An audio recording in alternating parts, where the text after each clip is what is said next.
So here we directly made the function call in the display statement, and here we first assigned the result to a third variable, and then we displayed the variable. Okay, so it is the same thing. Okay, however, it is always a better option to minimize your lines of code, or to minimize the use of variables wherever not required. If something can be done without needing an extra thing, it's always better. Okay.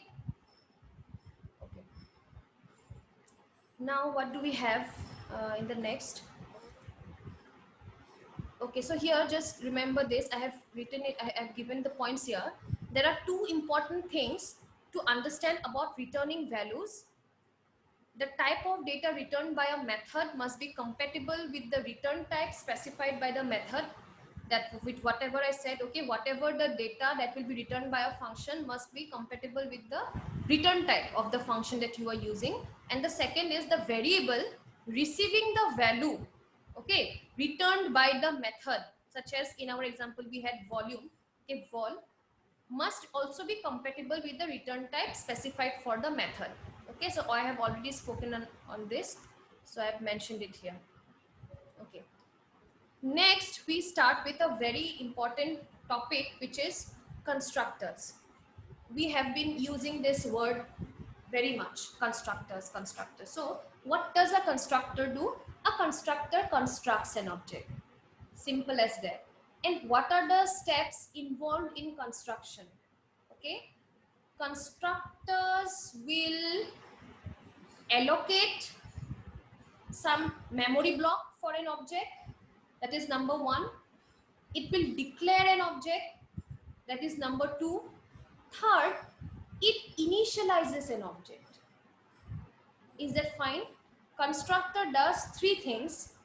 It will allocate a block of, first it will declare an object, actually it will declare an object. It will allocate a memory block for that object to store values. Thirdly, it does initialization. It will initialize the values of that object. Is that fine? So these are the three things that are constructors do. Okay, we will try to learn it in more details. You see, first let me just give you what I think I still remember giving you one example why we need constructors actually. Okay, see, once I told you that suppose you have organized an event. Okay, I'm just repeating the same example so that you have a better understanding. You have organized an event, there you are you have invited many people, okay, your friends, family, and then you might have invited some VIP also to your party. Okay, and for the VIP, of course your family members do not need VIP treatment in your own party. Yes or no? Your parents or your sisters, your brothers, your relatives would not be requiring that VIP treatment because they are your family. Okay, or your friends maybe. But suppose you have invited some of your say you are working in an organization, so you have invited the CEO, okay, the chairperson or the manager. So you have some VIP persons from your organization you have invited to your party. Now for those VIP person, what would you do? You would reserve a table. Okay, so what would you tell the event manager? You would tell the event manager that please reserve 2 to 3 tables because some staff, my office staff is coming, so I need 3 tables reserved for my office staff. The rest can be open to all, anybody can sit on the other tables. Just reserve 3 tables for my office staff. Yes, so just saying that will not be enough. Just arranging the tables, just arranging the chairs will not be enough. Okay, you have told your event manager, but your event manager must do something in this regard. He must do something so that some other person, some other guest just does not come and occupy the seats. So what will the event manager do? He will place a plate, reserved plate or reserved card on the table, just to show the rest of the people that these tables are reserved, so do not occupy these seats. Okay, so that is what actually a constructor does. When an object is allocated some memory space, okay, it is very likely that the space can be occupied by some garbage value. Okay, the space that you allocate, because there will be no, that the spaces will be empty. So it is very likely that some other program, okay, some other application accesses that memory space and assigns their value to them. So so in such cases, what will happen is your object, this memory space that you allocated for your object to store values for your object will consist of garbage values. Okay, so to avoid that, what we do is we use constructors while creating objects. And what do constructors do? As I said, along with declaring and allocating space for objects, it initializes objects. So at the very beginning, we do not place any values there. We place, by default, we place zeros. Okay, we will occupy, just as the event manager placed the reserved card on the table. Similarly, we will be placing some zeros for every variable inside the object, so that no other garbage value comes in. Is that fine? So that is the basic purpose of constructors.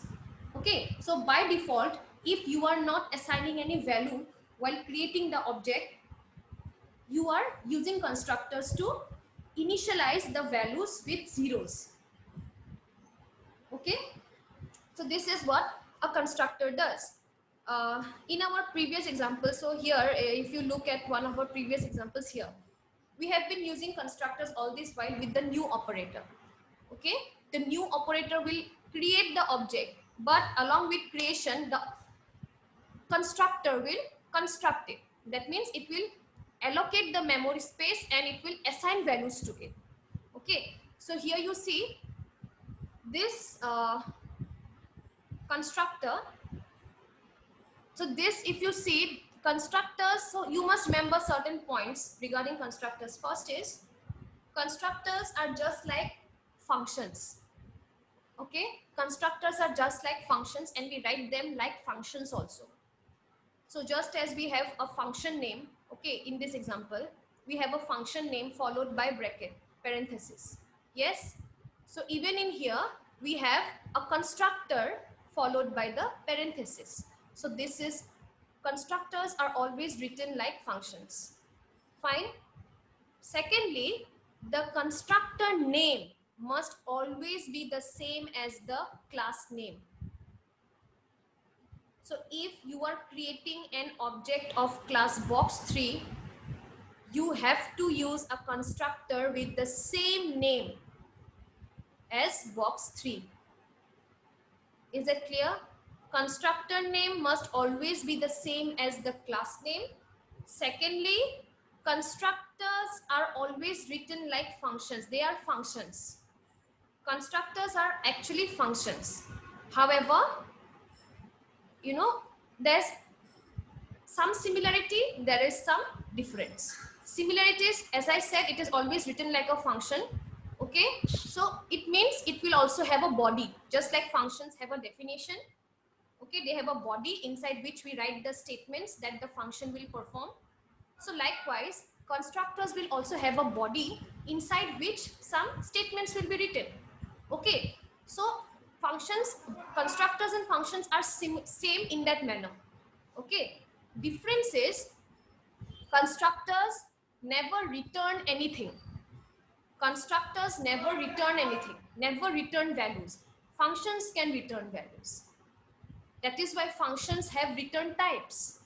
In this example, we have a return type because the function is returning or not returning. Void because the function is not returning any value, or any other data type because the function is returning some value. So functions, user-defined functions returns values. Okay, so whenever we talk about any function, user-defined built-in functions, so they return values. That is why we have return types. Constructors never return values, so we do not have return types for them as well. They are simply, and the body that I have spoken about here in this example, this function will be performing some task. What is it doing? It is calculating, it is doing some calculations. Constructors are not used for calculations. Constructor will not perform any other task other than simply initializing the value. Constructors only initializes values to variables of an object. Okay, So this is what a constructor does. So you have to remember all these points. First is constructor name must be the same as the class name for which it has been used. Second is constructor behaves very much like a function in the sense that it looks like a function, it has got a body like a function. Okay, but unlike functions, constructors will simply initialize values. It does not perform computations. It will also not return values, so it does not have any return type. Is it clear till here, Gigi, Kolu, whatever I said? Yes, ma'am. Okay, we will be looking into examples and we will see what constructors, how we write constructors or what it looks like. All this while, just let me tell you one thing, all this while we have been using constructors. Okay, so here what were we doing all this while? So as I said, this is a constructor and it has got no body. So what it means is this is a default constructor. Okay, so why do we call a default constructor? To initialize the variables of the object created with some default values. And what are those default values? Zeros. Okay, so initially when my box 1 and my box 2 objects will be created, the variables, okay, the variables, that is width, height and depth that they contain, okay, the values for these variables will be 0 by default. So this is a default constructor. Default constructor, so whenever you are not defining, okay, whenever you are not defining your function, defining your constructor, we have not written any extra statement for this constructor. We have not written the body for this constructor. Yes. So whenever you are not defining your constructor, by default, okay, this we call this a default constructor, and by default the values are 0 for all the variables that this particular object will hold. Okay, so till now we have been using default constructors only. So when this statement gets executed, the new operator along with the constructor does object declaration, object a memory allocation for the object, and initialization. Okay, so this is what they have been doing till now. Okay, now we will learn to use constructors. We will learn how we can define constructors in our program. So I think we have a, yeah, we have a program here. Okay, this is default. Just look at this program here. It is the same program. Okay, first we have a class box with width, height, depth as variables.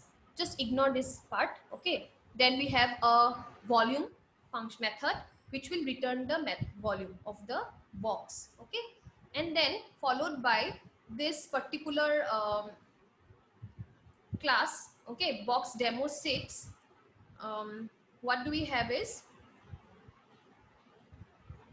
we have created two objects for class box, my box 1, my box 2.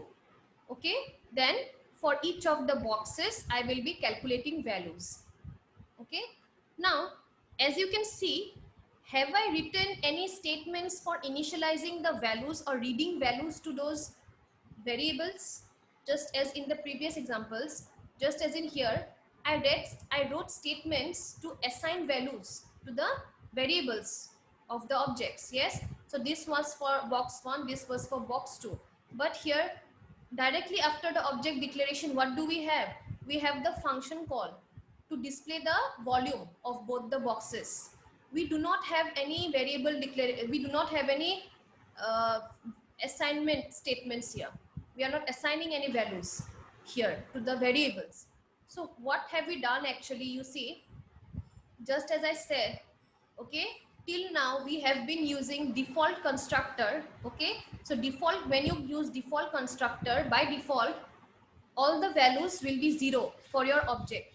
Okay, and then it is up to the user what values he or she would like to read.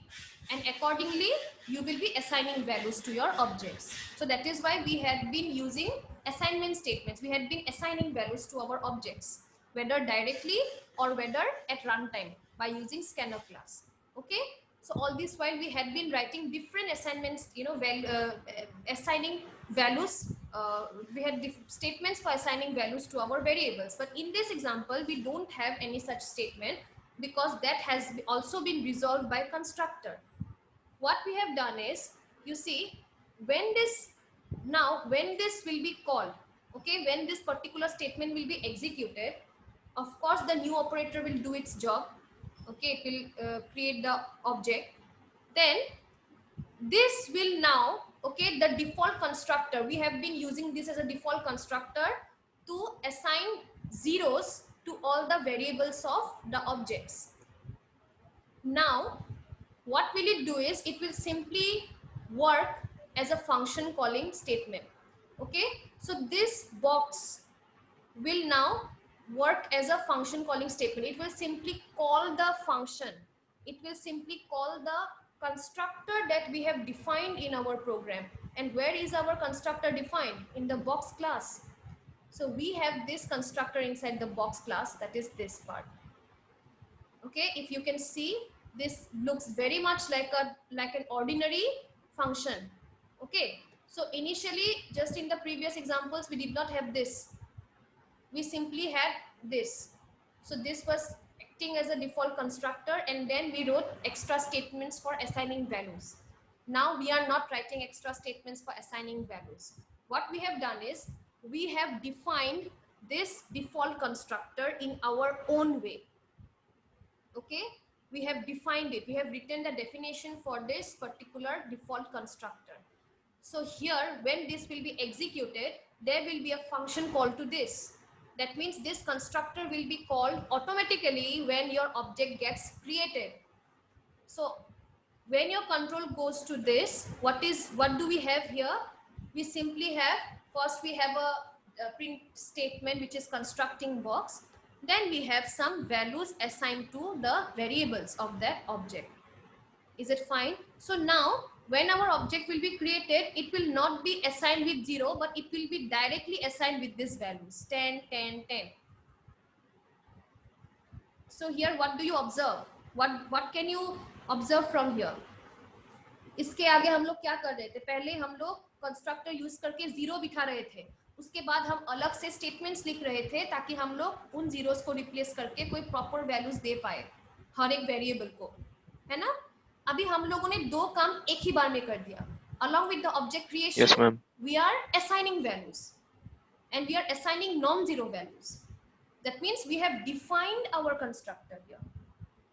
इसके आगे हम इससे आगे हम लोग define नहीं कर रहे थे, लेकिन यहाँ पे हम लोगों ने दो काम जो था एक ही बार में कर दिया. Along with creating, we are also assigning values to our objects, है ना? So this has made our program more efficient.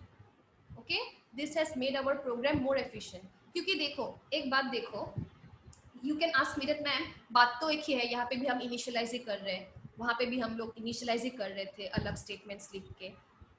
तो only if you understand the difference, there we were performing the work twice. First assign zeros to the variables, then assign with some values provided by the user. यहाँ पे हम लोग एक बार में ही कर रहे हैं. And secondly, here in our examples we have been using either one object or two object. What if you have set 10 objects? For example, in your class, say you have 20 students, I am to create 20 objects. ठीक है? तो 20 objects मैं create करूंगी default constructor use करके. हर एक object में मैं पहले 0 0 डालूंगी यूजिंग द डिफॉल्ट कंस्ट्रक्टर. वो तो डिफॉल्ट कंस्ट्रक्टर खुद करेगा. तुम लोगों का हर एक जितने भी प्रॉपर्टीज है, roll number, name, class, age, जो भी है, सब में मैं डिफॉल्ट कंस्ट्रक्टर ने 0 0 डाल दिया. उसके बाद मुझे हर एक स्टूडेंट के लिए अलग अलग से वैल्यूज डालने पड़ेंगे या नहीं? तो 20 स्टूडेंट्स के लिए करना कितना टाइम कंज्यूमिंग होगा? यस. तो जो चीज मैं एक बार में कर सकती हूँ, वो चीज मुझे अलग अलग 20 बार क्यों करना है? So this is how constructors help us minimize our effort. ठीक है? तो ये क्या करेगा? एक ही बार में असाइन कर देगा वैल्यूज, इनिशियलाइज कर देगा ऑब्जेक्ट्स को.